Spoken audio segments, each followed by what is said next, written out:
नमस्कार. मला लास्ट मिनिटला इथे बोलायला सांगितलेलं आहे, पण मला असं वाटतं की माझं बोलणं जास्त इम्पॉर्टंट आहे. कारण जितका रोल कार्डिओलॉजी याच्यानंतर कार्डियक रिहॅबिलिटेशनचा येत नाही, तेवढा हार्ट सर्जरी नंतर नक्कीच येतो. मला असं वाटलं की सध्याची बरीच भीती घातली. एवढं घाबरून जायचं काही कारण नाही असं मला उलट वाटतं. कारण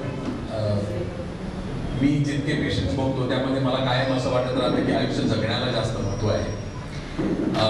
आजच्या घडीला हार्टचा प्रॉब्लेम हा एक्झिस्टिंग आहे का? हो आहे, पण त्याच्यावर मात करून बरंच काही करता येऊ शकतं आणि त्याच्यानंतरचं लाईफ खूप छान राहतं. जनरली हार्ट सर्जरी बद्दल तर भीती वाटतेच लोकांना, त्याच्यात काही चुकीचं नाही. कुठलंही हार्टचं ऑपरेशन म्हटलं तर भीती वाटते, पण ओव्हरऑल जर बघायला गेलं तर आधीपेक्षा क्वालिटी ऑफ लाईफ आणि जे काही मेडिसिनमध्ये जी काही इम्प्रूव्हमेंट झाली आहे त्याच्यानी खूप सारे चेंजेस आलेले आहेत आणि त्याच्यानंतर लाईफ खूप चांगलं जगता येतं.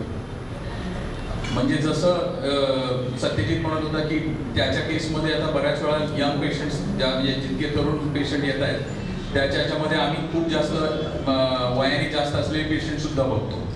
म्हणजे अगदी 84 आणि 85 वर्षाच्या ऑपरेशन सुद्धा करायची वेळ येते, आम्ही करतो आणि पेशंटला छान जगताना बघतो.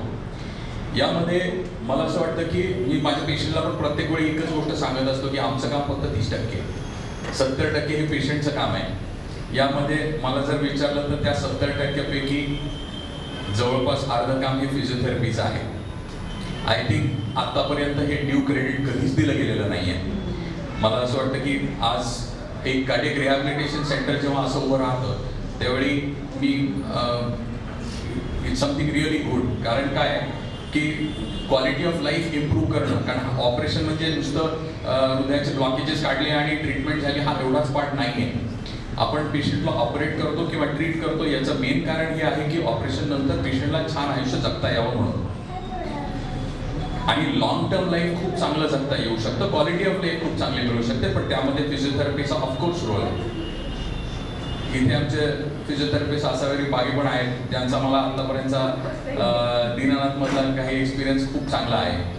म्हणजे मी जितके काही पेशंट्स बघितले त्यामध्ये अगदी काही महिन्यापूर्वी 81 वर्षाचे एका कोथरूडमधल्या डॉक्टरांचे मोठे भाऊ होते, ज्यांचा आधी कॅथेटर बेस्ड एक प्रोसिजर म्हणजे व्हॅल्व रिप्लेसमेंटची कॅथेटर बेस्ड प्रोसेस झाली, त्याच्यामध्ये इन्फेक्शन आलं आणि 81 वर्षी मला त्यांचं ऑपरेशन करायची वेळ आली, ज्याच्यामध्ये ऑपरेशन बरेच हाय रिस्क ऑपरेशन असतं, ज्याला टाबी म्हणतात, म्हणजे जे कॅथेटर बेस्ड व्हॅल्व बसवण्याची प्रोसिजर आहे.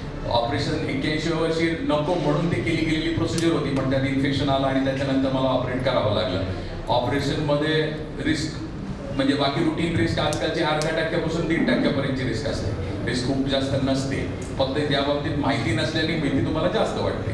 पण 81 वर्षाच्या याच्यामध्ये जेव्हा झडप असे कॅथेटर बेस्ड व्हॅल्व आतमध्ये असताना तो काढून बसवण्याची रिस्क ही आजची जगातली 30%.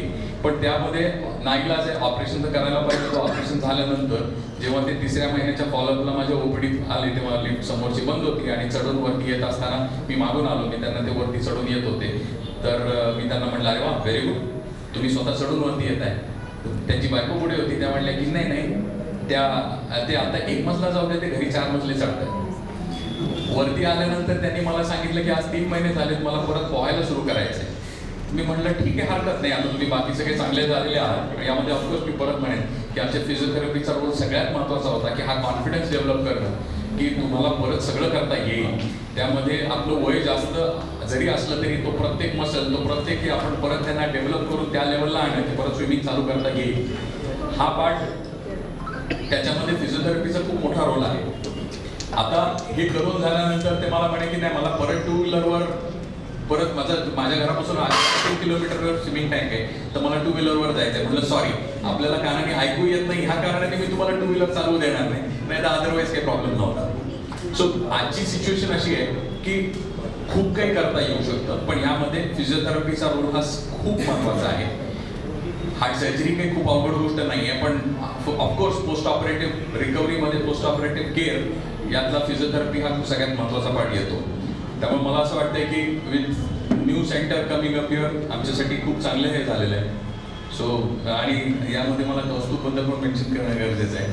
कौस्तुभ त्यांनी खूप छान इंट्रोडक्शन करून दिलं, मला आय वॉज इम्प्रेस्ड. सो आणि त्यामध्ये कसं आहे की विथ रिहॅबिलिटेशन दोन्ही जर अवेलेबल असतील अंडर गायडन्स, सगळ्यात महत्त्वाचं मगाशी मी एक गोष्ट वरती सांगत होतो, त्यातला फरक हा आहे की आपल्याला वाटतं की जे जिम ट्रेनर आहेत ते आणि फिजिओथेरपीमध्ये जमीन आसमानाचा फरक आहे. मगाशी एक बोलताना जिम ट्रेनरच्या ह्याच्यात झालं, जे फक्त दिसणारे मसल स्नायू आहेत तेवढेच बिल्डअप करून तुम्हाला छान दिसावे हा part more of gym trainer करत असतील, पण त्या बाबतीतला जो सायंटिफिक गायडन्स आहे तुमचे कोर मसल्स आणि बाकी सगळं हे व्यवस्थित बिल्डअप करणं, या सगळ्यामध्ये फिजिओथेरपीचा खूप मोठा रोल येतो. तर मला असं वाटतंय की ऑल द बेस्ट दोघांना पण, खूप छान.